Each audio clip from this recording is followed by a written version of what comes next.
Evacuations are underway as Hurricane Fiona makes landfall along Puerto Rico's southwestern coast. So far, power has been knocked out across the entire island, and utility officials say it could take days to restore.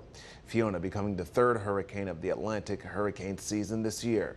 We have meteorologist Robert Johnson tracking Fiona. He's been doing so for a while now. Now, Robert, where exactly is Fiona headed from here, and will it get any stronger? Well, Fiona definitely will get stronger, Dewan. A lot has happened over the past 12 hours. Fiona became a hurricane at 11 o'clock this morning, then a few short hours later at 3:20 this afternoon, making landfall on the southwestern portion of Puerto Rico's coast.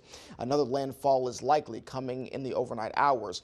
And then it certainly will get stronger, set to now become a Category 3 in just a matter of a couple of days, so Fiona will rapidly intensify.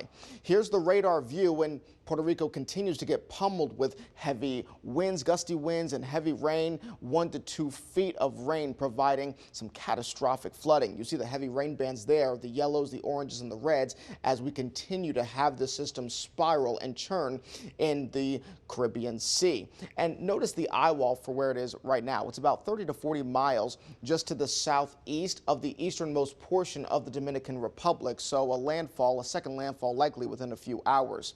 Here's the latest information from the National Hurricane Center, the 11 o'clock update. Still a Cat 1, sustained winds of 85, gusts up to 105. That hasn't changed. The winds now up to 10 miles per hour as this system continues to move to the west-northwest.